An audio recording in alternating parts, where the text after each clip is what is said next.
अगला, जन्मेजय के द्वारा सर्प यज्ञ।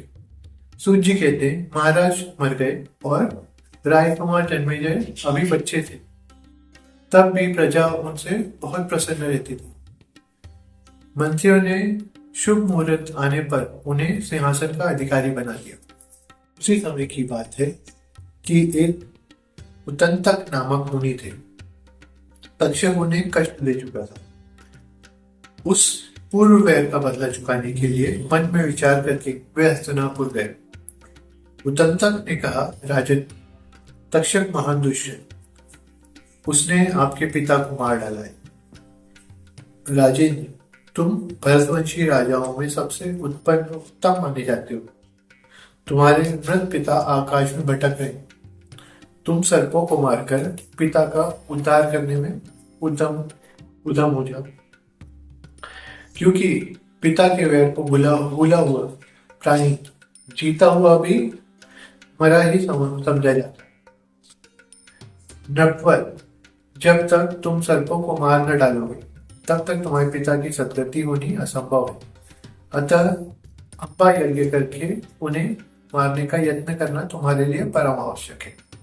सूत जी कहते हैं जब जन्मेजय ने मुनिवर उतंतक की बात सुनी तब उसकी आंखों से आंसू टपक पड़े। मन पर संताप की घटा उमड़ आई।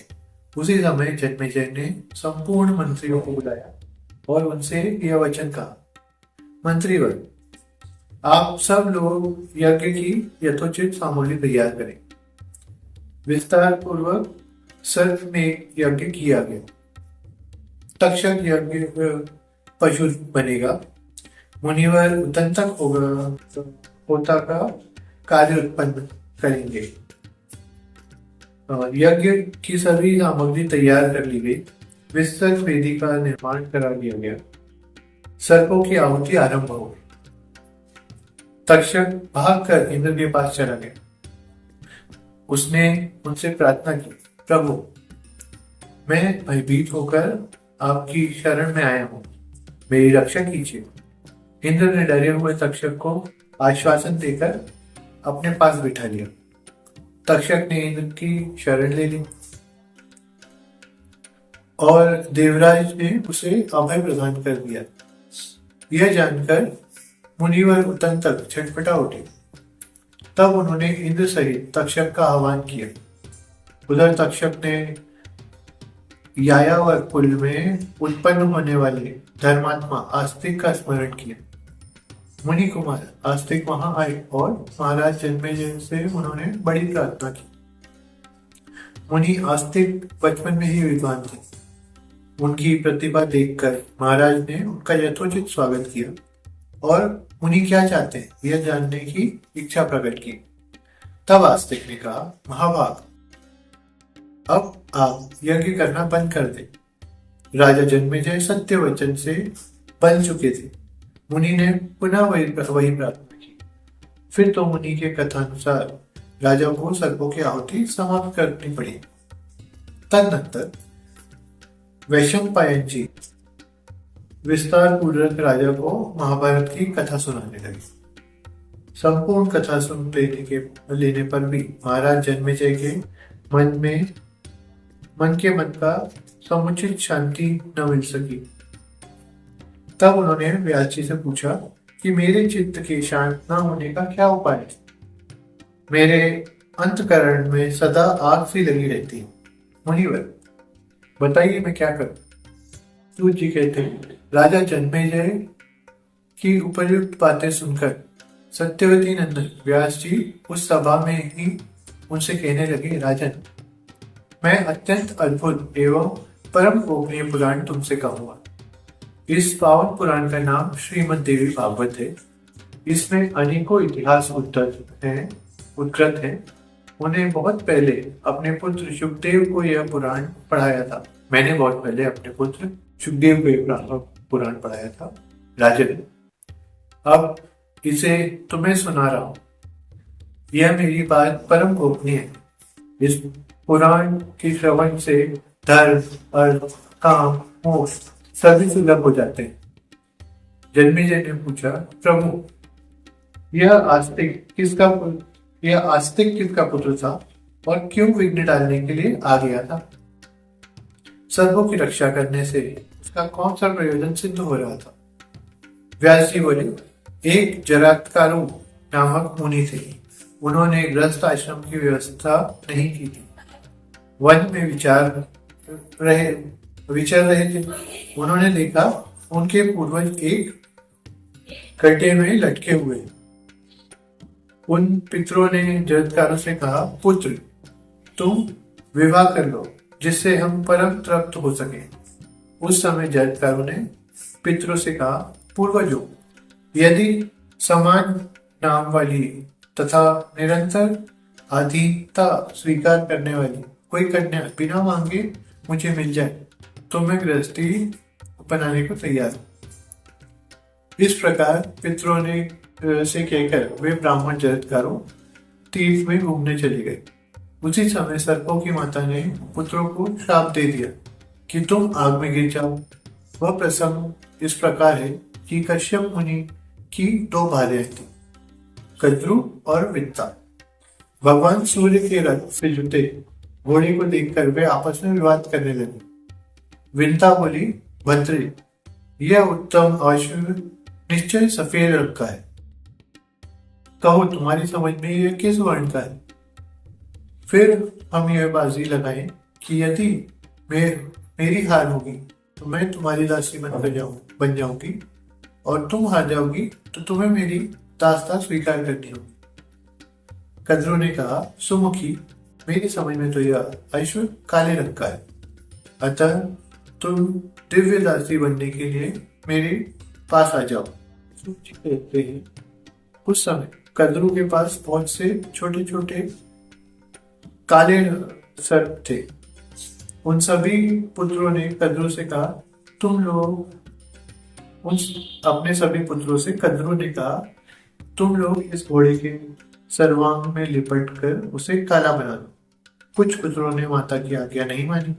तब माता कद्रु ने उन्हें श्राप दे दिया कि जन्मे यज्ञ की आग धधकती रहेगी और तुम लोग जाकर उसमें भस्म हो जाओगे। अन्य सर्पों ने आज्ञा मानी। माता को प्रसन्न करने के लिए वे उस घोड़े की पूंछ में जाकर लिपट गए। अतः वह अश्व काले रंग का दिखने लगा। अब कद्रु और विंता दोनों बहनें एक ही साथ गई और घोड़े को देखने लगी। वह अश्व कृष्ण वर्ण का दिख रहा था।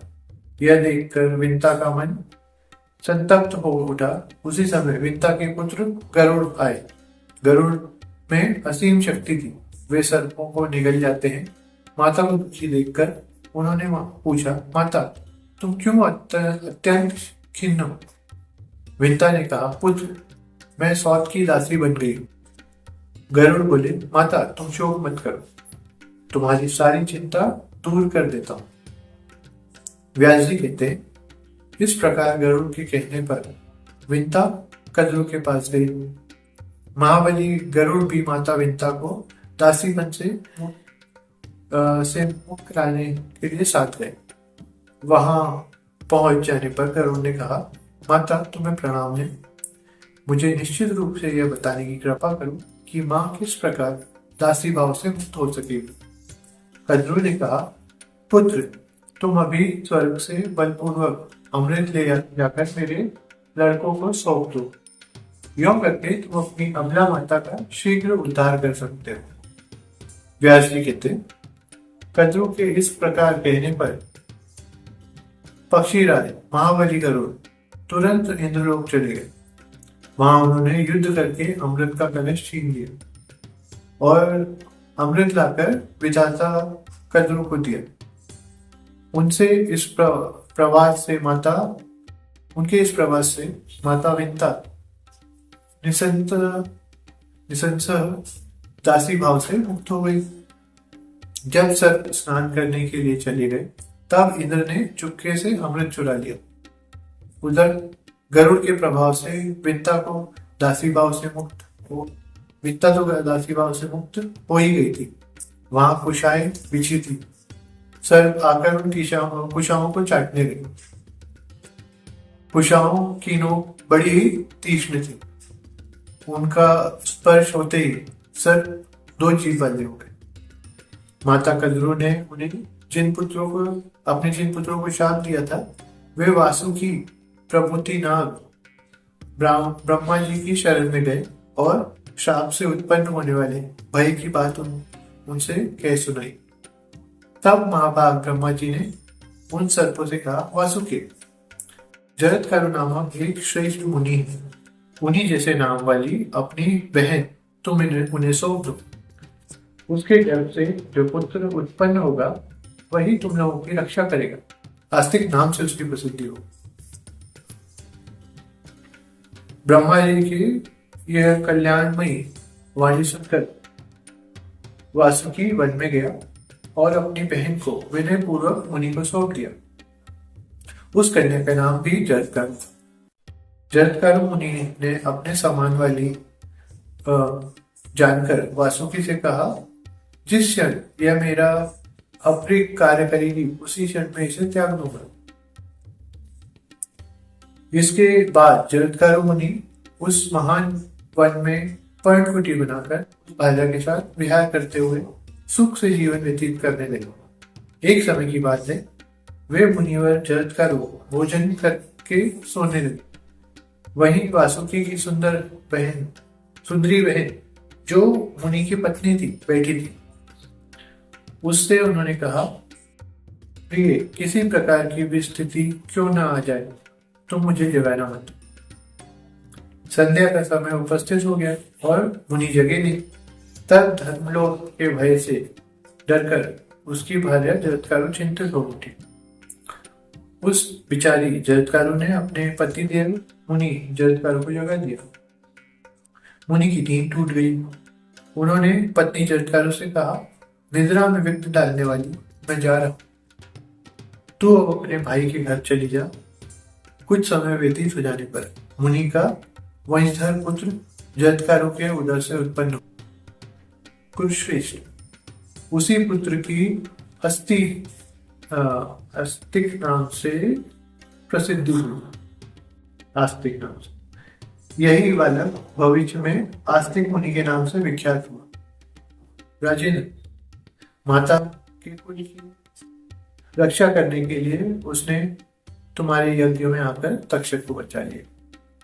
राजन, अब तुम भक्ति पूर्वक भगवती जगदम्बिका का एक बहुत विशाल मंदिर बनवाओ, जिसके पुण्य से तुम्हारी संपूर्ण सिद्धि प्राप्त हो सकेगी।